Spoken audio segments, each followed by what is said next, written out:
paying out like $160 to $180 million for their two coaches for the contracts that they locked them up. That would be Jimbo Fisher. And I know none of you care about Michigan State football, but that's Mel Tucker. In a complete and total overreach and overreaction. But that's what happens in the world of college football and collegiate athletics this day and age. We are the Out of Bounds Show, brought to you by Farm Bureau Insurance. Bundle your car and home and save with your local Farm Bureau Insurance agent. We welcome in our friend Tom Luginbill, national college football analyst with ESPN, and hangs out with us most every Monday at this time. He joins me on the Yuengling Lager guest line. And Tom Luginbill, let's start with what happened in Baton Rouge. I got to give tip of the cap to Lane and Ole Miss. They come out, play fast and physical the first half, get a lead, and so on. And then LSU flipped the script on them. I am impressed with this Matt House guy, defensive coordinator. He has shut down Mississippi State and Ole Miss, Lugs, in the second half in those two games. Well, they mauled, absolutely mauled Ole Miss in the second half of that game. I really couldn't believe what I was watching. And I'll say this about Matt House. He did have this one particular luxury in the sense that the defensive front seven that he inherited there was really, really good and very, very deep. Virtually every player at every position in their 2D was back from a year ago. So it's not like he's having to, put something together and put out a patchwork defense. They got guys, man, on defense. And I can't quite figure them out. They're a little bit of a, Jekyll and Hyde type of football team. But offensively, they kind of start to look like they're figuring it out too. And they didn't have John Emery at running back. What I think might be more impressive about LSU than their defense is what they're getting out of Jaden Daniels.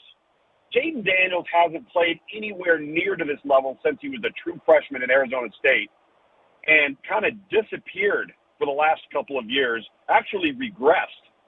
And now he's playing out of his mind. Yeah, and over 5 yards a carry. 23 is probably a little too much, but you have to do what you have to do in this league. Right. Hey, and 9 yards of completion this day and age? That's a strong number this day and age, Tom. That's a reflection of explosive plays. Average yards per pass attempt. And listen, it doesn't matter who you talk to, what conference you're in. Every defensive coordinator is going to tell you we can't give up explosives and we have to win in the red zone in the sense of either get a turnover or force a field goal, don't allow touchdowns. Because to your point, Bo, what you just referenced, that's a high number. But between the 20 and the 20, if you look at college football right now, everybody's going up and down the field on people. Mm-hmm. And it's the teams that can hold up inside the red area and not allow touchdowns that are the teams that defensively are successful. They might be giving up a lot of yards, but at the end of the day, how many points are you giving up? I don't know if I'm if I'm overreacting here, but it looks to me like in 2 weeks, Tom Luginbill, that LSU can give Bama all they want in Baton Rouge. Am I going crazy? What do you see? No, I don't think you're going crazy at all. Now, I think the fact that game's in Baton Rouge is really, really important. If you've been there, you know why. And then I think the other thing that would scare you is LSU's kind of peaking at the right time, right? We talk about the down stretch. Are you healthy? Can you deal with attrition? Are you banged up? Like, for example, I had Oklahoma State and Texas, and what a phenomenal job by Mike Gundy and that staff because they are beat up. They are so beat up, and they had their bye week in week 3. Like, there's no reprieve for them. There's no rest for them. And so if you're a team like LSU and you're getting hot at the right time and you stay healthy, heck yeah, you could create some problems. The only issue with Alabama, and you know this as well as anybody, is generally when they've played bad or they've suffered a loss, look out because it's scorched earth the rest of the way because all of a sudden it's like that team is able to press the reset button and everybody in their path gets boat raced. Yeah. This could line up to be one hell of a football game in 2 weeks. Sure. With both teams taking a week off, and I'm excited. Yeah, and you're right, man. Jaden Daniels, wow. Brian Playing Kelly. out of his mind. You know, what they're doing with him, and the fact that Kelly didn't lose his mind early and move off of him is a credit to Brian Kelly and that offensive staff, because coaches are not just us. Coaches are known for knee-jerk reactions at times. Luke? Sure. And, And by the way, real quick on that. So the offensive coordinator is Mike Denbrock. Now, Mike was the offensive coordinator at Cincinnati the last 4 years. You know, he had Desmond Ridder. They were, obviously very, very successful offensively. But what's interesting is he worked for Brian Kelly at Notre Dame and was let go. And Brian Kelly hired him back after seeing the work they were doing at Cincinnati and how important the tight end position is. And he's worked miracles with Jaden Daniels. yeah, he has. Ole Miss and A&M. All right, so A&M is in. They're just they're dysfunctional. The wheels are falling off. Max Johnson's out. Haynes King got hurt. Wigman went in. Jimbo doesn't believe in simplifying anything for a true freshman QB. My goodness, give him 3 plays that he can work with or something. Right. Very, very simple. You're on the road. You've been there. I've been there. Even though it's not a program we talk about a lot, Williams-Brice, they pack it. They pack it out, 80,000. No doubt. And it's loud, and it's a difficult place, especially if you give them momentum. And South Carolina got that early. That's right. Right. By the way, how is South Carolina 5-2? Like, with the way Spencer Rattler is so erratic, and to me, that loss by Texas A&M is really an indictment on A&M, because and credit Shane Beamer. The job they've done in a short period of time. They don't have anywhere near the talent on that roster that Texas A&M does, and they're 5-2. It's amazing. I know. All right, so A&M, this is trending. That even with the $90 million, and again, I think their boosters will not even hesitate if they feel like that's where they are. Man, I didn't think there was any way until after the 2023 season. But I look at their schedule, Lugs, and I look at them. All right, they have Ole Miss. I don't know how beat up Ole Miss is, but Lane is so far ahead and above, Jimbo. I expect Ole Miss to win. Then they host Florida. I give Florida a slight edge. Then they go to Auburn. Hell, I don't know if that's off the table for Auburn. And then they host LSU. They've got more losses in front of them, Tom. There's no question. They absolutely do. On offense. And, again, if you noticed, they played a lot of Ben playing with, and that's fine. Maybe they're trying to mix it up, and they're trying to say, hey, listen, if we're going to take some lumps, let's do it with the guys that we think are going to be here for the next 2.5 years. But I don't care who you are. You put that many freshmen on the field at the same time, you're going to struggle. Kids aren't ready for that. They might be physically gifted enough, but you're in the back half of the season right now, and you're playing with a bunch of inexperienced guys. You go on the road in that conference, and you're gonna take some on the chin. And you reference going to Auburn. That's not going to be easy just because of the environment, right? You got LSU. They're getting hot down the stretch. You reference the schedule. It's daunting. And when I say that, not necessarily because everybody else is just a college football playoff participant, but because they can't seem to get off the mat and get the length of their pinky finger on offense. No. And he will not. I think it's official, Tom Luginbill, that Jimbo Fisher is not capable of tailoring his offense around the personnel that he has. It's the opposite. I would agree with that. Yeah, and I think Anaya Smith being out has hurt them. There's no doubt that that's hurt them because it's really left them with one significant receiving threat. Oh, and by the way, he's a true freshman in Evan Stewart. So I think that has hampered the offense a little bit. But, no, you're right.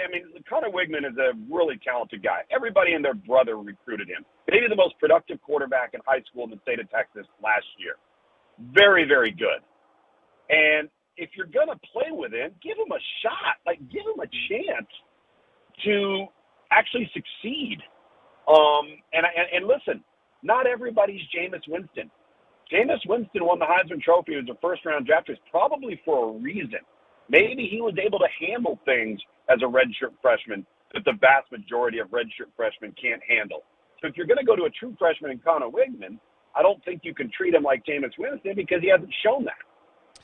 All right, intriguing storyline this weekend. Okay. Lane Kiffin's former defensive coordinator, DJ Durkin, who they spent a Right. lot of time together for 2 years, is now at A&M. Tom, you coached, you played Power 5 quarterback. You've now been covering it forever. Talk about two guys who know everything that the other wants to do. I think that is an intriguing matchup this weekend, Lane Train and DJ Durkin. It is an intriguing matchup, and I think kind of an X factor, and I don't know all the details, but if Zach Evans is still in a leg brace, that does not help Ole Miss. The 1-2 punch of Evans and Quinshawn Judkins is lethal. I've seen it in person. I think without one or the other, you're a little bit hamstrung in the sense that you might not be what you want to be in the run game. And if you're DJ Durkin, that's priority number one. You cannot let Ole Miss run the football down your throat. And I think that Ole Miss is one of the most improved parts of their football team is in the offensive line.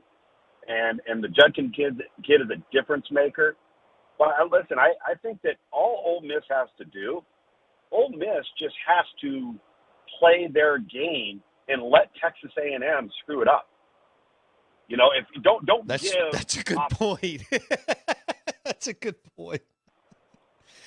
Yeah, I expect Jimbo. I don't know if Durkin will. I think he'll come up with a good game plan. And Sure. that doesn't mean that he'll stop Kiffin by any stretch, but they'll probably give the offense some opportunities. But no, I tend to agree with you that Jimbo could royally screw this up.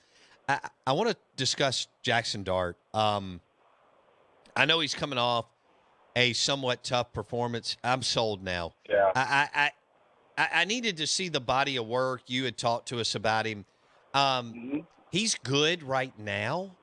If Lane's there next year and they're together, and with Hendon Hooker and Bryce Young leaving, I think this guy could be an absolute star in college football, Jackson Dart.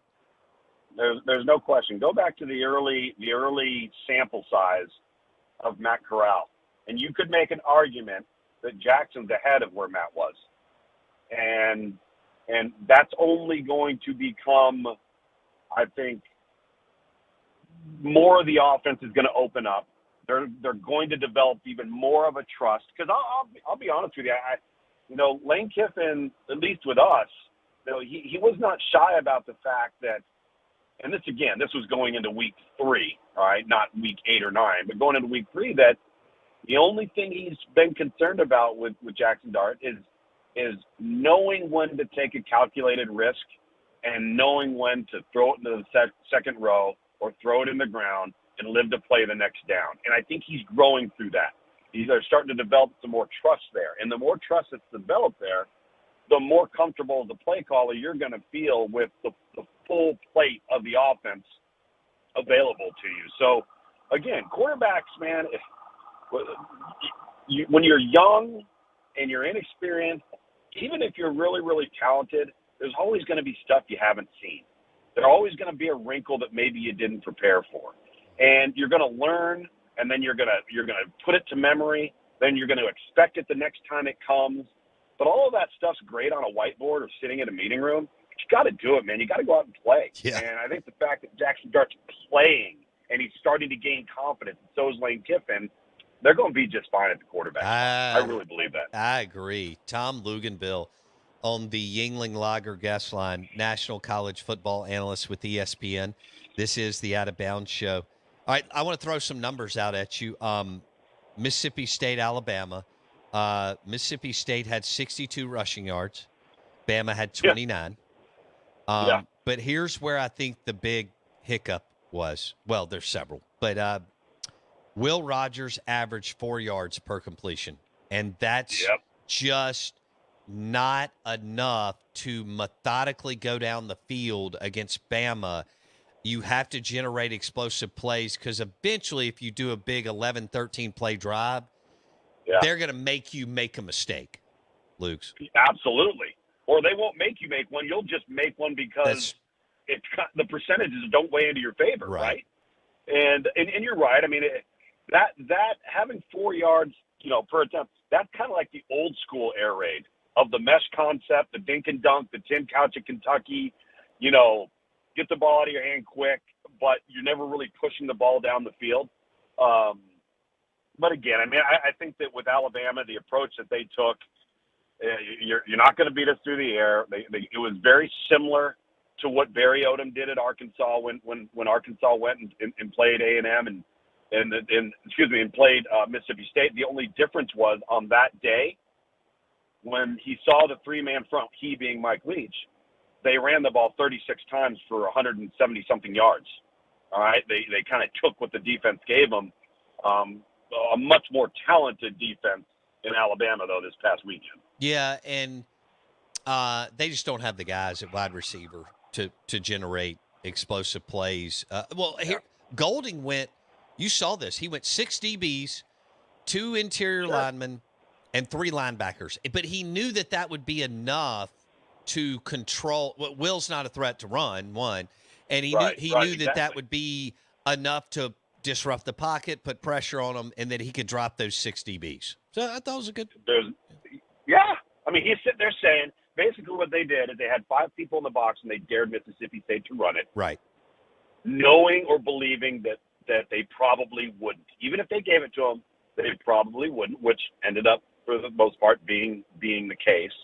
And, Alabama is so talented, even if they're not at their best, they can still overwhelm you.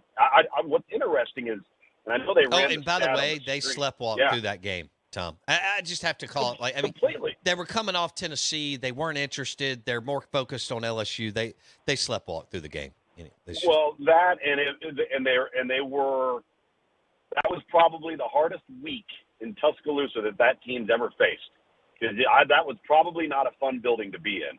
So by the time they got out to get to the game field, those kids were probably relieved, right? And just kind of said, all right, let's go play ball. But I'll say this, I couldn't believe that number.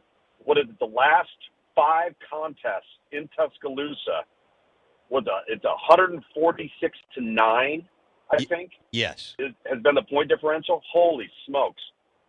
Yeah. So let's switch gears to I need to do 1 minute on Texas real quick because they're coming to the SEC. They're still a top 10 recruiter, and they went on the road and you were there, you called the game, and Gundy and Derek Mason got the better of of course, they're both excellent coaches, but Oklahoma State does not recruit like they do. Tom, and you just have to wonder, when is Sark going to start turning this and start beating people that he out-recruits by 25 to 40 spots? Yeah. Well, what Mike Gundy does do is he develops players maybe as good, if not better, than anybody else in college football. And I will say this, for people who haven't really looked at that roster's got more high-profile players on it than people think. 2 today that were true freshmen were in the ESPN 300 this last year. They've got a quarterback who was in the ESPN 300. They've got an outside linebacker in Colin Oliver who was highly ranked in the ESPN 300 for us. So they've got better players. They just don't have 20 of them in every single class. They have 5 to 7 of them. And then the rest of those guys, they redshirt and they develop. And listen, I'll say this. First of all, Texas lost that game because Quinn Ewers was so bad that they had no chance of winning that game. And then for whatever reason, Steve Sarkisian would not give the ball to Bijan Robinson, wow, who had almost 140 yards in the first half, ended up with 140 total yards. He wouldn't hand him the ball in the second half. I don't know why. I don't know if they felt like they were falling behind. I mean, they had a 14-point lead on the road. You're on a 3-game win streak. You kind of look like things are turning around. But I'll say this, Texas played with 3 true freshmen in the offensive line. 2 of them are starters and have been for 3 or 4 weeks. They're vastly improved in that area. So some of those players, I think, are in the next 2 to 3 years are going to be really, really good players. Here's one. I think I've shared this with you, but it's worth mentioning again because it kind of goes to your point. It has been 21 years since the University of Texas has had an offensive tackle drafted in the first round. Oh, my goodness. How does that happen at Texas? How does that happen? And the reason why I bring that up is I think they might have a guy at left tackle now in Kelvin Banks that could be that guy in 2 years. So they have improved there. They're really improved on defense. They just happen to be playing an offense that goes 100 miles an hour, and Spencer Sanders was the player of the game on both teams. I mean, he carried Oklahoma State this weekend. All right. I got a couple more minutes maybe. Georgia, Florida this weekend. Are you expecting Florida to be able to do anything in Jacksonville to make this a fun, entertaining, competitive game, Luke's? Depends on if Anthony Richardson can throw the football, which I don't feel overly confident that he can with precision and accuracy and consistent performance. Now, he might show flashes, but you're going to have to take the bad with the good, and the bad is generally airmailing throws that most guys make, turning the ball over. I don't think you can be one-dimensional at quarterback and beat Georgia because you know they're going to be stocked. They're going to dare Florida to throw the football. They're going to say, you're not beating us with quarterback run, all right? We're going to stack the box. We're going to go one-on-one outside, and let's see if you're good enough to beat us. I think that's the question that has to be answered for Florida. Okay, and last one, 30-60. Garrett Schrader played his ass off for Syracuse. Clemson is lucky. I thought the flags were flying their way. I'm not buying them. They may make it to the college football playoff because of path of least resistance and so on, but I am not buying Clemson. Your thoughts? I think I'm a little bit more bullish on them. I still have concerns under center. They're so good on defense. Listen, Syracuse is pretty good now. That's not a team that a lot of people want to play. I still think that they could cause some problems the rest of the way. But I'll say this about Dabo. You know, we are accustomed in many ways to seeing Clemson over the last 12, 13 years just manhandle people, right? I mean, there's really two coaches that have taken care of business consistently against Alabama, and that's been Dabo Swinney and Gus Malzahn. But it's the close games that Dabo doesn't get credit for. He is 37-5 in one-possession games. Wow. And so say what you want. They did everything to lose the game, but they still won it because they got better players than Syracuse does. All right. We'll leave it there. Where are you this week? I got an interesting one, man. I've got the 17th-ranked Fighting Illini on the road against Nebraska on ABC. Oh, Nebraska's next head coach, Brett Bielema, will be coaching against them this weekend. Very, very possibly. It's going to be fun. Man, he is doing a hell of a job in Champaign. You got to give that dude. I mean, he can flat. The Big Ten West is a mess. It is a mess. They might win it. They might go to the championship game. I think that'd be so cool. He's a hell of a football coach. It would be. All right, bud. Be good. See you, man. See ya. Tom Luginbill on the Yuengling Lager guest line. The Out of Bounds Show is brought to you by Farm Bureau Insurance. Bundle your car and home and save with your local Farm Bureau Insurance agent. Show is also driven by your next pre-owned SUV or truck at Mack Hike in Flowwood. Right down from Rick's Pro Truck. MacHikeFlowwood.com for your next truck or SUV.